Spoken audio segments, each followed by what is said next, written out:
As you settle into the quiet of this moment, let your mind drift to a distant time, 7000 BCE, where the air is warm with the scent of wild grasses, the gentle ripple of a river, and the faint hum of a community tending to early crops. Picture a small settlement in the Fertile Crescent, where farmers, weavers, and storytellers move through a rhythm of labor, craft, and connection, their lives woven into the pulse of a nascent civilization. These were ordinary people, farmers with calloused hands, weavers threading reeds, storytellers chanting by firelight, whose days were shaped by the cycles of planting, crafting, and sharing. This is not a tale of conquest or chaos, but of steady, vibrant places where peace allowed humanity to flourish. There's no rush here, no need to cling to every detail.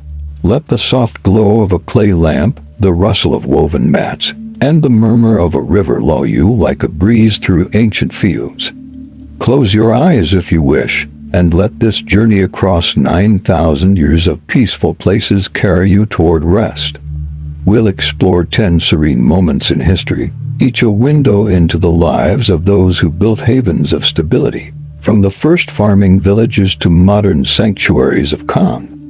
From the banks of ancient rivers to the quiet streets of today's peaceful cities, we'll move slowly, savoring the textures and sounds of worlds where peace took root. The air is heavy with the scent of barley and clay, the hum of voices sharing tales or bartering goods. These places were not without struggle, but their calm allowed communities to thrive. Work was demanding, yet purposeful, with moments of connection and quiet pride.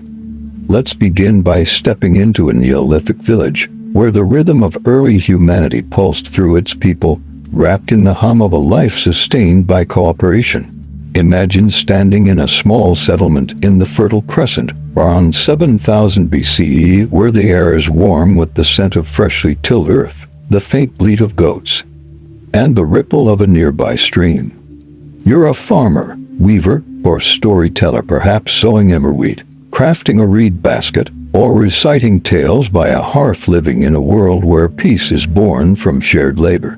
The village hums with the clack of stone tools, the rustle of woven mats, and the laughter of children, but your day is shaped by tasks that blend into the community's rhythm. A single day reveals the pace of this life, steady yet vibrant.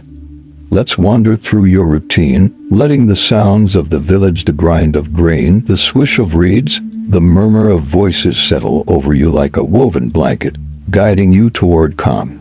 Your day begins at dawn, roused by the chirp of birds, the air cool with the dew on mud brick walls. You sleep on a reed mat in a simple hut, under a goatskin blanket, the air heavy with the scent of earth and the warmth of sleep. You dress in a linen tunic, its fibers rough, the air filled with the creak of sandals and the weight of purpose. Breakfast is simple, barley porridge with dates, its sweet tang mingling with the smoke of a fire, the air warm with the effort of eating. As a farmer, you tend fields, sowing seeds, your hands dusty, the air filled with the scent of soil and the hum of kin. As a weaver, you thread reeds, the air heavy with the clack of looms and the scent of flax. As a storyteller, you recite tales, the air tense with the murmur of listeners and the glow of firelight. Your role is to sustain the village, whether through crops, crafts, or stories. The air tense with the weight of duty and the hope of abundance. The community is both a pulse and a judge. Friends share meals, but eyes watch closely, the air warm with the murmur of gossip and the scent of herbs. A misstep risks scorn, a failed crop or weak tale invites doubt, the air heavy with the fear of failure and the hope of respect.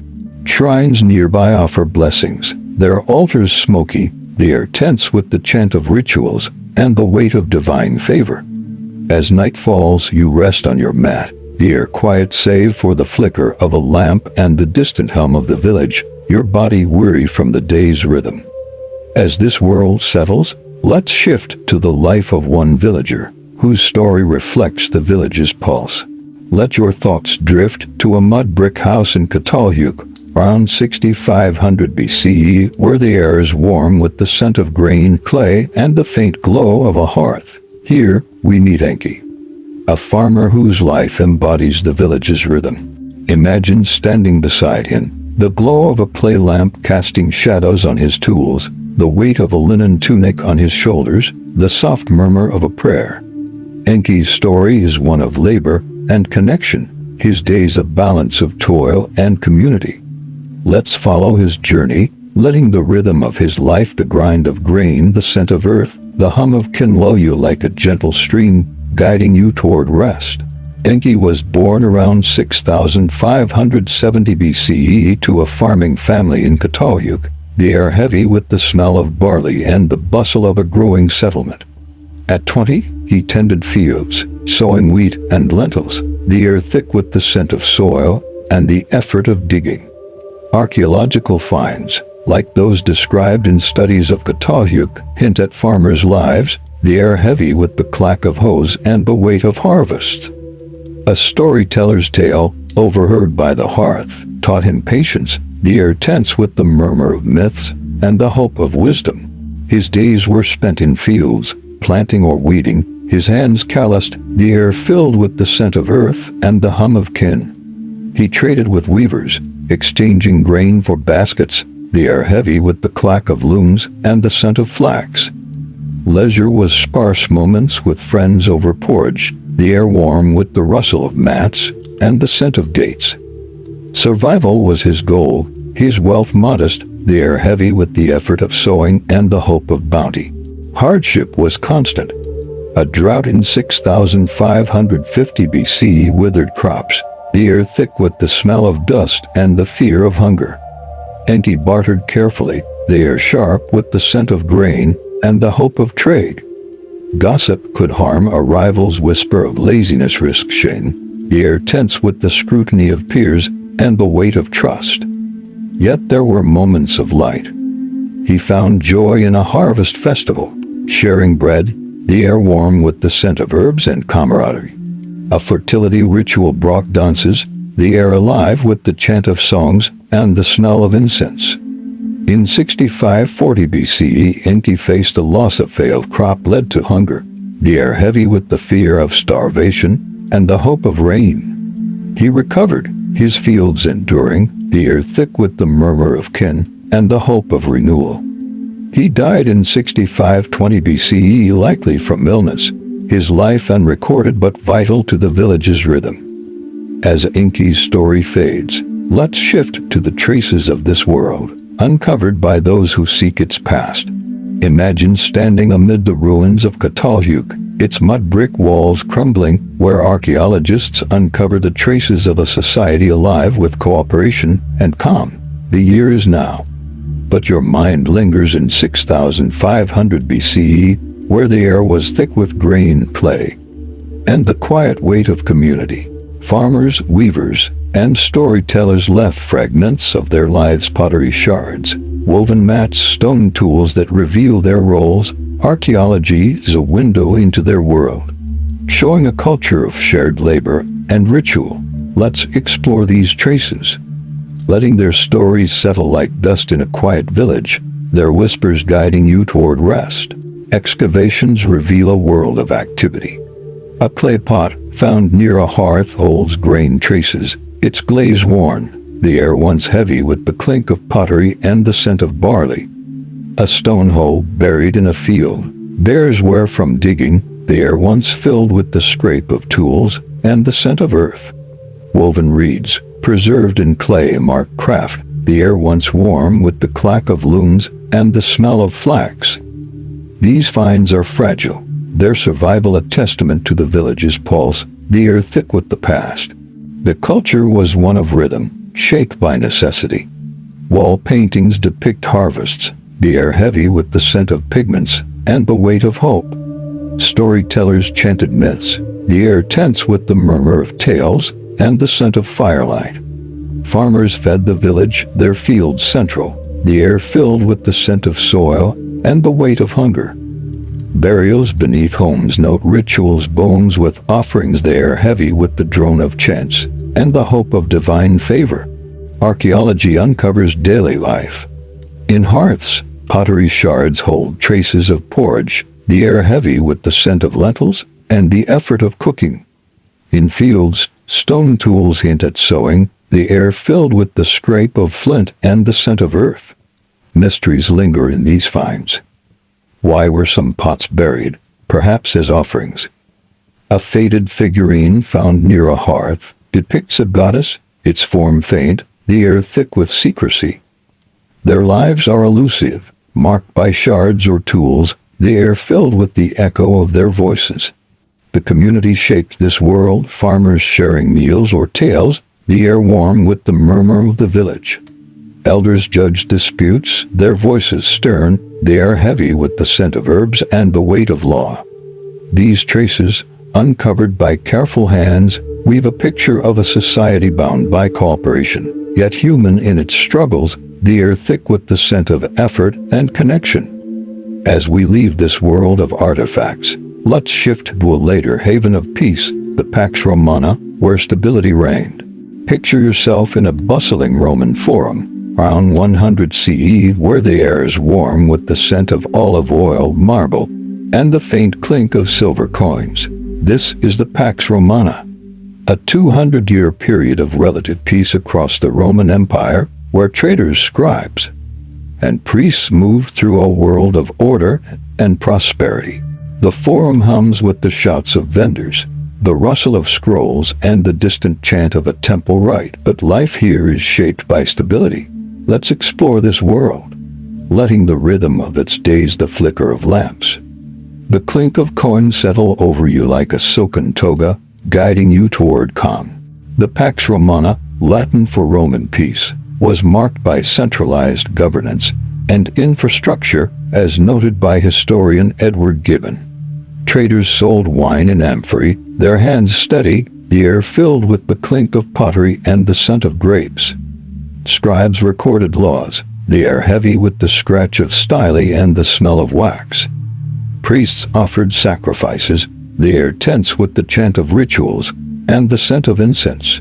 Roman roads connected cities, the air filled with the creak of carts and the scent of dust, fostering trade and communication. A standardized currency eased commerce, the air heavy with the clink of coins and the hope of profit. Military dominance deterred threats, the air tense with the march of legions and the weight of order. Yet peace was not absolute. Rebellions in Hispania persisted until 19 BCE, the air heavy with the clash of swords and the fear of unrest. Conquered peoples faced oppression, the air thick with their labor and the scent of submission. The community was a web of roles, traders, scribes, priests, each sustaining the empire's pulse, the air warm with the murmur of markets and the glow of temples. As we leave this Roman calm, let's shift to the Mongol Empire, another era of unexpected peace. Imagine standing on the Silk Road, around 1270 CE, where the air is warm with the scent of spices, camel dung, and the faint jingle of caravan bells. This is the Pax Mongolica, a period of stability under the Mongol Empire, where merchants, envoys, and nomads moved through a vast network of trade routes. The road hums with the creak of carts, the chatter of languages, and the distant strum of a lute, but life here is shaped by order. Let's explore this world, letting the rhythm of its days, the clink of coins, the rustle of silk settle over you like a woven rug, guiding you toward rest.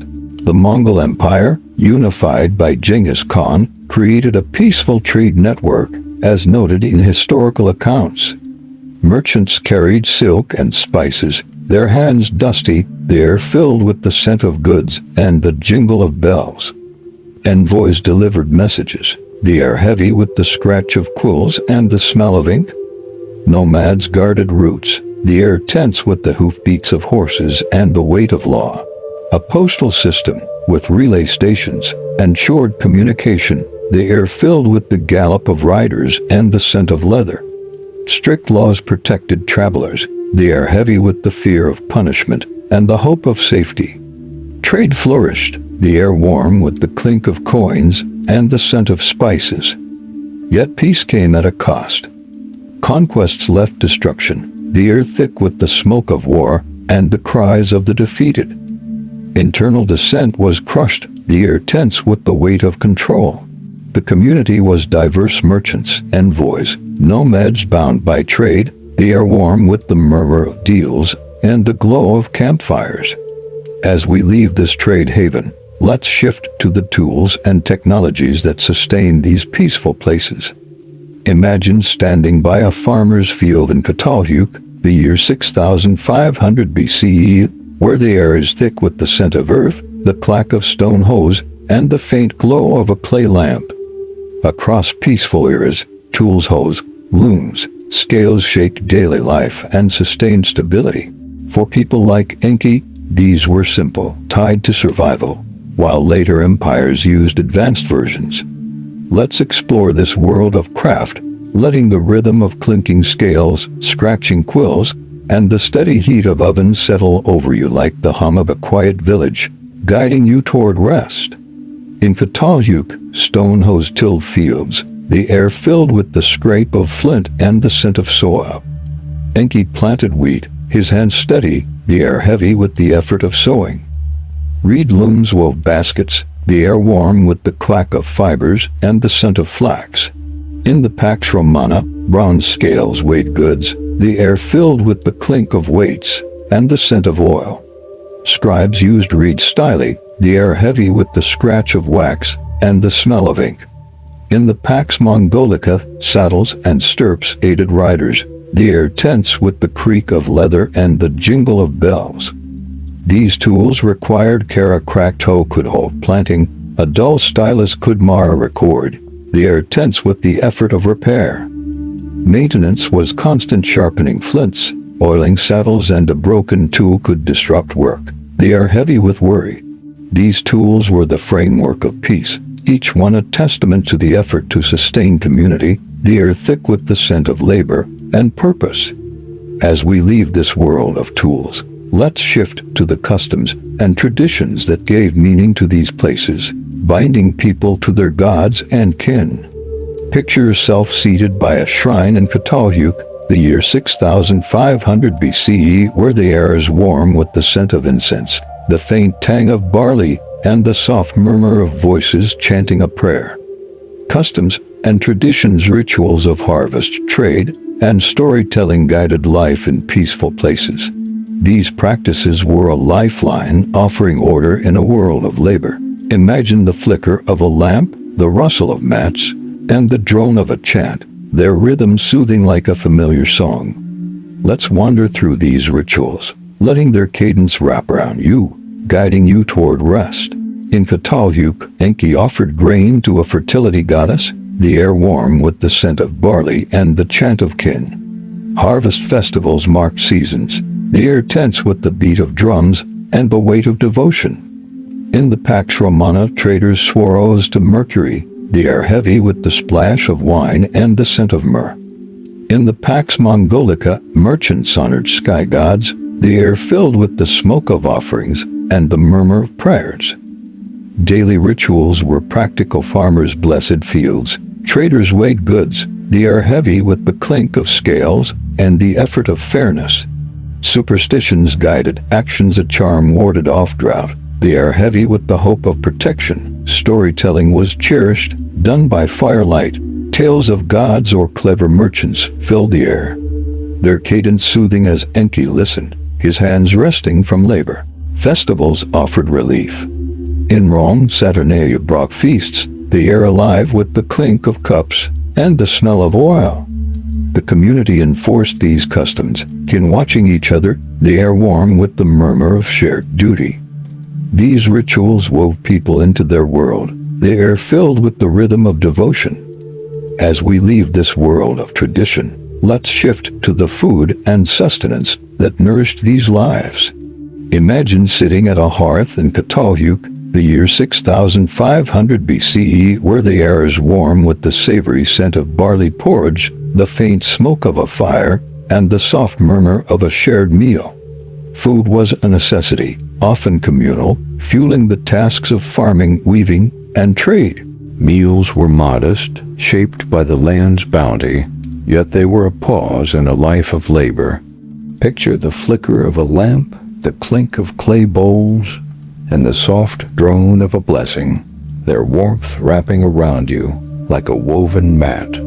Let's explore the tastes, textures, and smells of their table, letting these details settle gently in your mind, guiding you toward rest. In Çatalhöyük, barley porridge was the staple, eaten with dates, their sweet tang sharp, the air warm with the scent of grain and the clink of bowls. In the Pax Romana, bread was paired with olives, the air heavy with the smell of oil and the effort of chewing. In the Pax Mongolica, Mare's milk and mutton filled bowls, the air rich with the scent of fat and the murmur of kin. Offerings to gods, grain or wine were left at altars, the air warm with their scent and the weight of piety. Vegetables like lentils or leeks were common, their earthy taste a contrast to grain, the air filled with the steam of braziers. Fruit was a luxury: dates, figs, grapes, its sweetness rare, the air soft with their juicy scent. Water drawn from rivers was served in clay, the air damp with its purity and the faint taste of stone. Meals were communal, farmers gathered by hearths, their fingers scooping porridge, the air warm with the glow of lamps and the murmur of talk gossip about crops, the day's trades, or tales of gods. The act of eating was a pause, a moment of connection, the air filled with the comfort of togetherness. As we leave the table, let's shift to the challenges and dangers that tested these peaceful places. Imagine walking a village path at dusk, the year 6500 BCE, where the air is cool, the lamps flickering, and the distant howl of a wolf echoes through the fields. For people like Enki, life was a negotiation with danger, drought, fire, and societal scrutiny were ever present, their impact felt in quiet moments of fear. Picture the flicker of a lamp, the weight of a tool in trembling hands, and the tense silence of a prayer for rain, their rhythm a steady pulse in a world of uncertainty. Let's explore these perils, letting their weight settle gently in your thoughts, like dust falling on a quiet field, guiding you toward calm. Drought was a relentless foe. A failed harvest risked hunger, the air tense with the fear of loss and the murmur of kin. Enki prayed for rain, the air heavy with the scent of herbs and the hope of divine favor. Fire was a threat, hearths could spark blazes, the air thick with the smell of smoke and the fear of ruin. Illness lingered in close quarters, the air filled with the stench of decay and the hope of health. In the Pax Romana, rebellions tested peace, the air heavy with the clash of swords and the fear of unrest. In the Pax Mongolica, banditry threatened caravans, the air tense with the jingle of bells and the weight of vigilance. Societal scrutiny was a peril. A farmer's lapse poor crops or weak tales risked scorn, the air heavy with the murmur of accusations. The community was a lifeline, friends sharing meals or advice, the air warm with the scent of porridge and camaraderie. These places endured through resilience, drawing on cooperation, the air filled with the rhythm of shared effort. As we leave this world of peril, let's shift to the modern era, where peace is measured anew. Picture yourself in Reykjavik, Iceland, in 2025, where the air is crisp with the scent of sea, geothermal steam, and the faint hum of a quiet city. Iceland has topped the Global Peace Index for over a decade. Its calm rooted in low crime, social equality, and natural beauty. As noted in recent rankings, the streets hum with the soft chatter of locals, the rustle of wool coats, and the distant crash of waves. But life here is shaped by harmony. Let's explore this world, letting the rhythm of its days, the glow of auroras, the warmth of pools settle over you like a soft blanket, guiding you toward rest. Icelanders live simply, their days filled with work or study, the air warm with the scent of coffee and the murmur of community. Geothermal pools offer relaxation, the air heavy with steam and the hope of calm. The northern lights dance above, the air tense with their glow and the weight of wonder. Other modern sanctuaries like New Zealand or Denmark share this calm, their low crime and strong welfare systems fostering peace. As per the 2025 Global Peace Index, natural retreats like Costa Rica's Manuel Antonio National Park offer serene escapes, the air filled with the rustle of rainforests and the scent of sea. Yet challenges persist. Climate change threatens Iceland's glaciers, the air heavy with the fear of loss. Global conflicts like those in 2025's Middle East cast shadows, the air tense with the weight of news. The community remains a strength, neighbors sharing warmth, the air warm with the murmur of cafes and the glow of trust. These modern havens echo ancient ones, their peace a testament to cooperation, the air thick with the scent of effort and connection. As the sounds of these places fade, the grind of grain in Çatalhöyük, the clink of coins in Rome, the jingle of bells on the Silk Road, the hum of Reykjavik's streets, let your mind rest in the quiet that follows. We've wandered through 9,000 years of peaceful places, from Neolithic villages to modern sanctuaries, each sustained by labor, ritual, and community. Enki's fields, the Romang Forum, the Mongol trade routes, and Iceland's pools share a rhythm. People working together, sharing meals, stories, and trust. Their lives were not without struggle. Drought, fire, or scrutiny tested their resolve, but their resilience built havens of calm. Imagine yourself now in a soft, warm bed, the air still and the pressures of their time far away, their effort a distant echo. Their stories remind us that peace is not the absence of challenge, but the presence of connection, woven through shared labor and quiet moments of joy. Let the details slip away like embers fading in a hearth. The mud brick walls, the marble forums, the woven rugs, the geothermal steam, they fade into the background, leaving only the peace of this moment. When we compare the peaceful places of the past to those we know today, the first thing that emerges is the profound difference in scale and scope.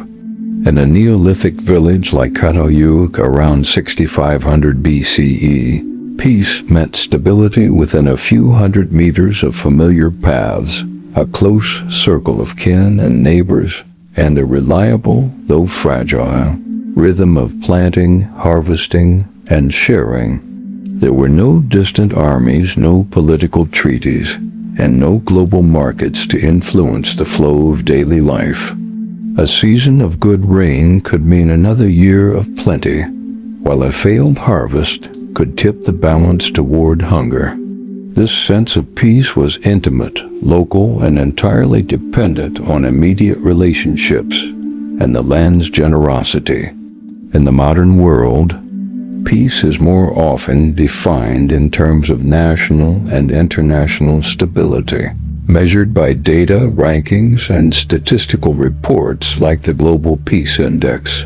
Iceland, New Zealand, and Denmark can be called peaceful, not just because neighbors trust one another, but because their governments have built systems to ensure healthcare, education, and legal protection. Because trade flows without disruption, and because the risk of armed conflict within their borders is almost non-existent. Where ancient peace was tangible and physical, felt in the absence of raiders or the presence of a good harvest, modern peace is abstract and systemic, protected by institutions rather than the vigilance of a village elder. The second major difference lies in the structure of community responsibility. In ancient peaceful societies like those in the Fertile Crescent or during the Pax Romana, peace was a collective act of maintenance. In Çatalhöyük, peace depended on each household tending its share of crops, contributing to communal rituals and respecting the unwritten agreements that kept harmony intact. If a neighbor's field failed, others might share grain.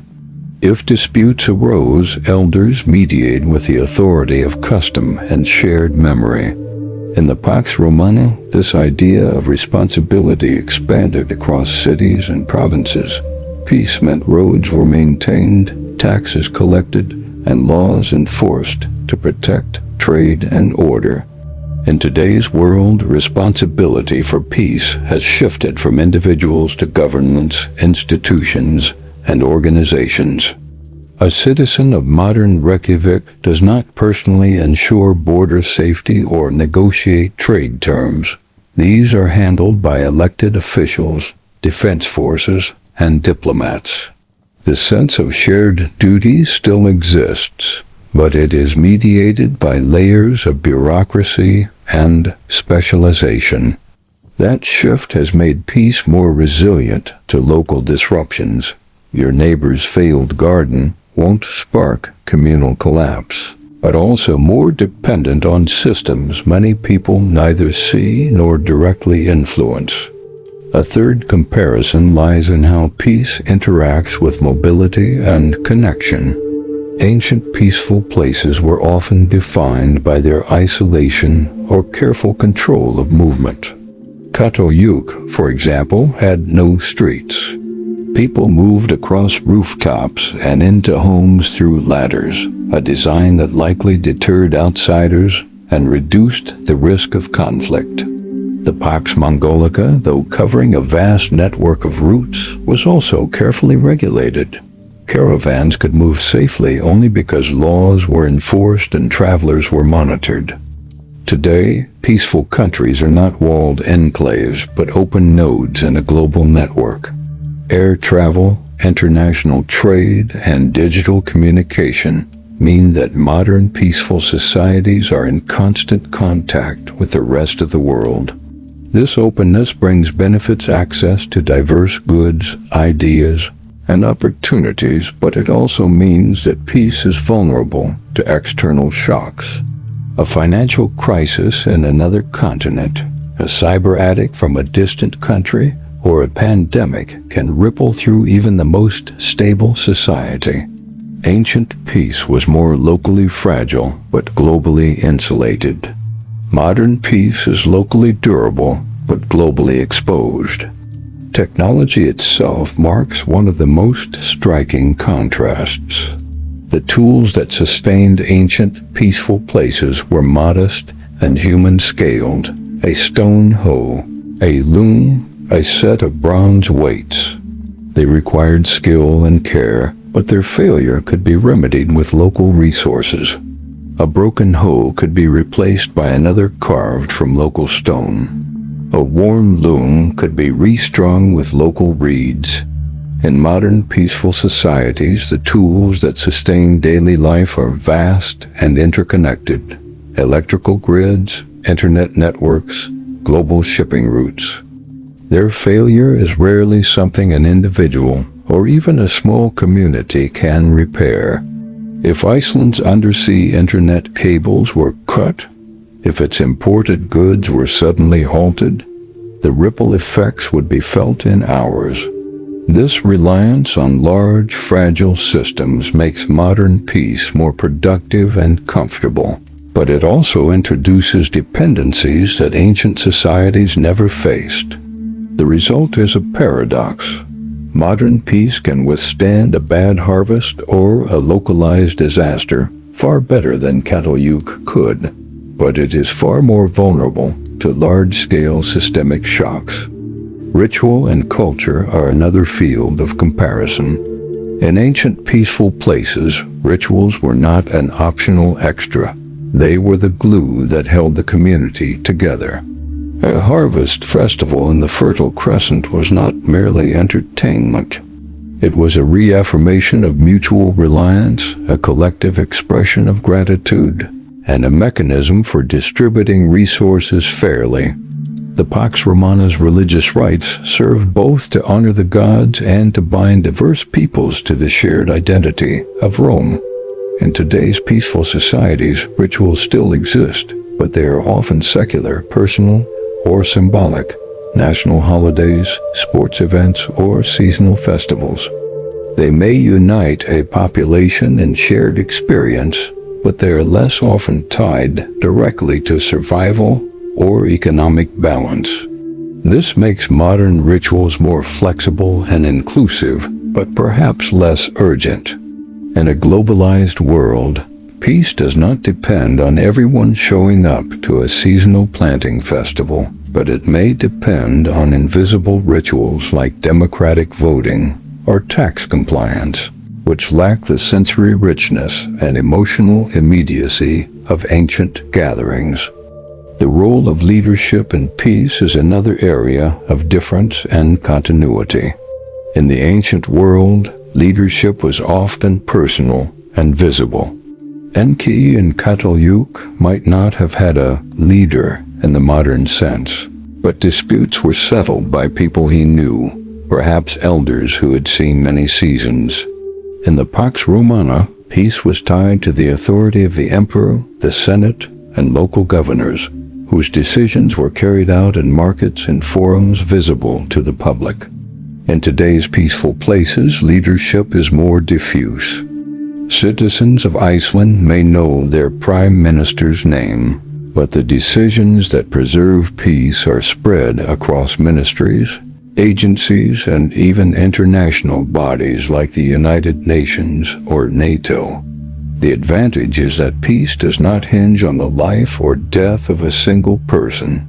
The disadvantage is that leadership can feel abstract and distant, making it harder for individuals to feel directly connected to the mechanisms that keep them safe. Economics is yet another point of comparison. In ancient peaceful societies, economic stability was measured in grain stores, livestock herds, and the ability to survive the winter. Trade existed, sometimes thriving, as in the Silk Road under the Mongols, but it was still grounded in tangible goods. Today's peaceful economies are deeply financialized and often dependent on intangible assets, intellectual property, services, digital platforms. The prosperity of a peaceful modern country might hinge as much on tourism or banking services as on physical production. This has changed the relationship between peace and wealth.